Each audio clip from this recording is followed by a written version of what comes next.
Hi everyone. So today is May 13th, day before Mother's Day, and my CSA music, it's 1 o'clock. Anyway, my CSA started up today, so I'm very, very excited. I actually joined the Bloomsbury CSA in Franklin at the Franklin Farmers Market. So today was my first pickup. I'm actually doing a full basket every other week. And as you can see, you get quite a bit. I mean, it is full of delicious organic vegetables, which I'm so excited about. So it was strawberry season.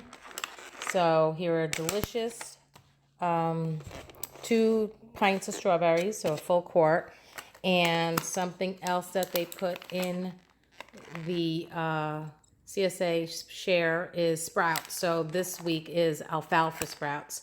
That's one of the reasons why I joined this one, because sprouts are so healthy for you, and I really, really wanted to start getting them in my CSA.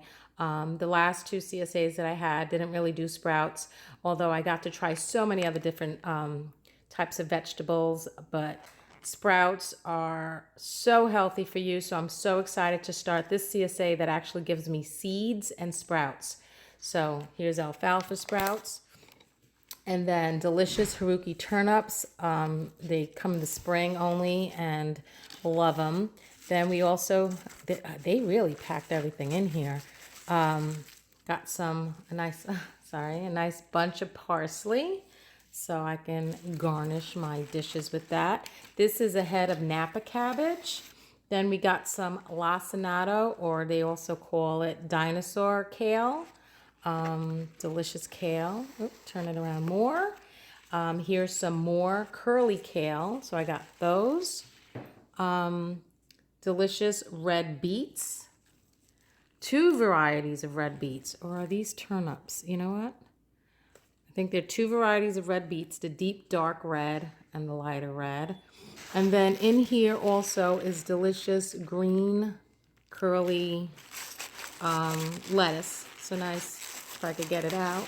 Delicious, oh, there you go. Fresh lettuce. Oh my God, I'm so excited about this. And as you can see, wonderful, wonderful carrots. So this is just chock full of deliciousness that I can't wait to start diving into. For the Napa cabbage, actually tonight for dinner, I'm gonna make coleslaw with the Napa cabbage, and we have some ribs in the crock pot, and I'm gonna make some cornbread. So a nice real barbecue, Southern, Midwestern, whatever you wanna call it, dinner tonight. And then also at the farmer's market, at that CSA, I also picked up 2 dozen, look at that, delicious fresh eggs. I love, love, love the blue ones, even though they all taste the same, but just a variety in color is just absolutely amazing. So breakfast tomorrow, so that'll be awesome. And I guess maybe some leftover cornbread. We'll have that for breakfast. So that was my CSA, my first one of the year for this year of 2017. And I am so excited about it. So what happens is I bring my basket back in 2 weeks, because I did it every other week. So in 2 weeks, I bring my basket back and switch it for a whole new basket. So you'll see the next one in 2 weeks. Bye. Okay, I'm back. As I was taking everything out of the basket, as you can see, there's quite a lot. I mean, this cabbage is tremendous. So I'm gonna probably not be able to make the whole thing in coleslaw, because that's just a large amount. So I'll probably, for like another dinner, saute some of the cabbage with some onion, a little olive oil, salt and pepper, maybe with some grilled steaks. That'll go really well. But in the bottom of the bag, in the bottom of the basket, which I did not see until I pulled everything out, was fennel. So look at that, delicious, delicious fennel. So I am so excited about this CSA share. I highly recommend, if you have a CSA share, to try it. I started doing a CSA share years ago, at least 7 years ago. And I did it back in New York. on Long Island, and the Hamlet Organic Garden. And if it wasn't for that CSA, I would have never been able to try fennel and know what it tastes like, because I wouldn't have bought it. I would have never done beets. I would have never done the Haruki turnips. Because of a CSA, I got to try so many different things that I never would have bought in my life. And so it's a lot of fun. You Google whatever, you don't know what it is and how to make it, and you ask the farmers and they give you just tons of recipes. So I really think, if you have one in your neighborhood, definitely try it. You're supporting your local farmers. You're getting fresh produce that was picked sometimes that day or the night before. It's just amazing. So bye everyone again. Okay, so another scene from my first CSA. Just can't get enough of it. So this is what I did, or what I do. I cut all the fronds off of the carrots and the beets, and the turnips, and the fennel. So did that. I didn't wash them. I washed them when I'm gonna eat them. So I just snip them off, put them in Ziplocs, and I don't close them all the way. I always leave a little open air. Sometimes I stab the Ziplocs with a fork so that I have some air holes in it. And I did notice that actually makes the lettuce, especially the green leafies, last longer in the refrigerator, with a piece of paper towel that's moistened with some water. So here are the kales. So I have the 2 kales that I bagged up. And then here's my lettuce that I also bagged up with a moist paper towel in each. And I leave them open a little bit so that a lot of air can come out. The cabbage, oh wow, my voice cracked. The cabbage, I am not bagging up right now, because I'm actually going to make coleslaw with that tonight. And it can actually last outside of the refrigerator a lot better than lettuces.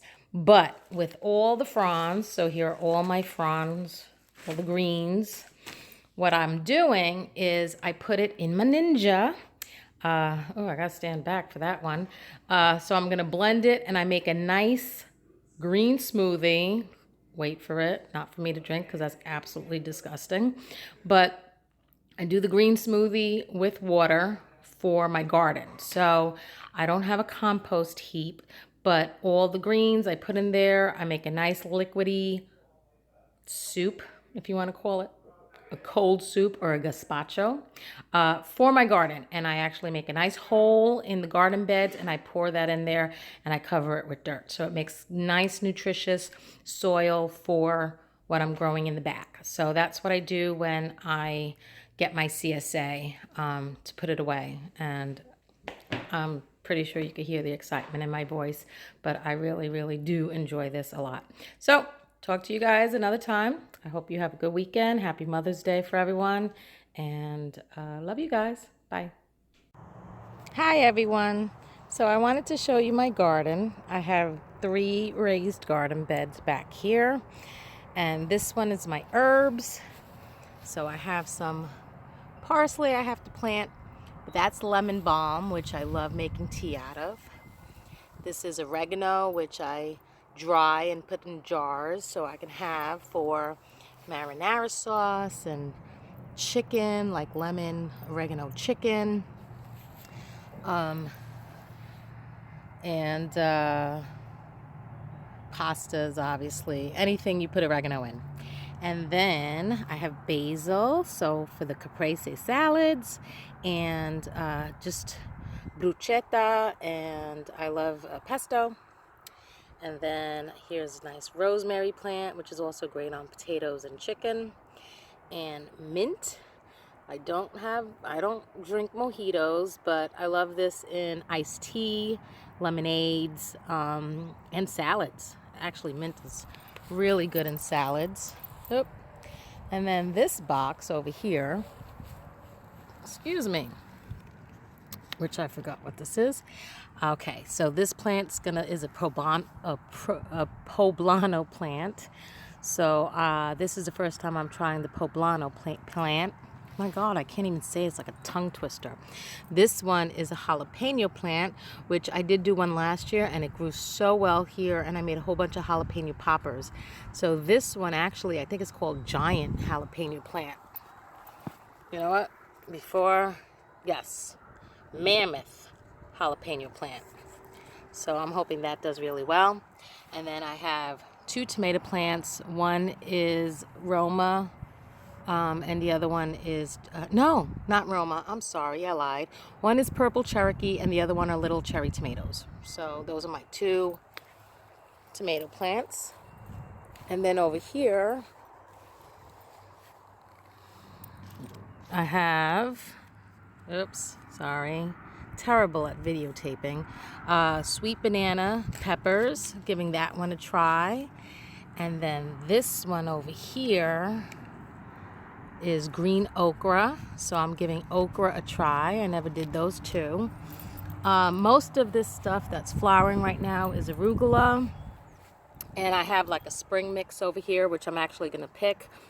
Once the hot weather comes, this will be gone. It won't stick around, and then I'll put like a fall, maybe broccoli or something.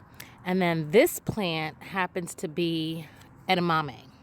So I know it grew well in New York, giving it a try here. So I'm doing the edamame, and I have my little basket and scissors so that I can clip some arugula and some of the fresh lettuces that we have here. As you can see, I have some purple kale, well, purple curly, and some green leafy, and this one happens to be kale.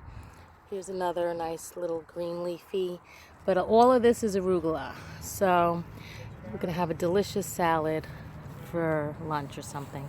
All right, so that's my garden. Bye.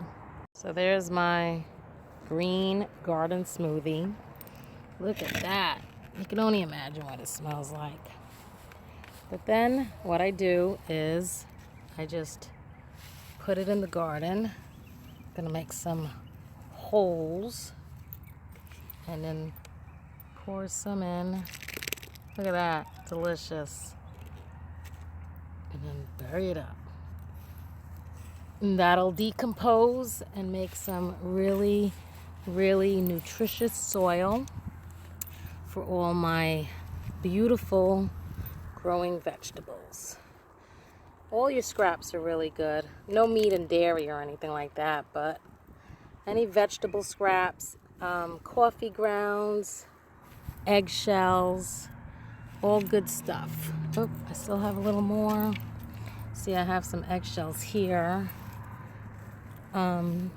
I try to put in as much as I can into our garden during the winter and stuff like that, so when the spring comes, it's already composted and nutritious soil. So that's what I do for my little garden here. I've been doing gardens for a couple years back in New York on Long Island, and now I'm doing it in Tennessee. The only difference is that the sun here is extremely hot. The summers are definitely hotter, and it was harder to grow certain things, but I think these beds located where they are, where they do get shade at some of the hot time of the day, might actually work out. So that's it, and I'll talk to you soon. Bye.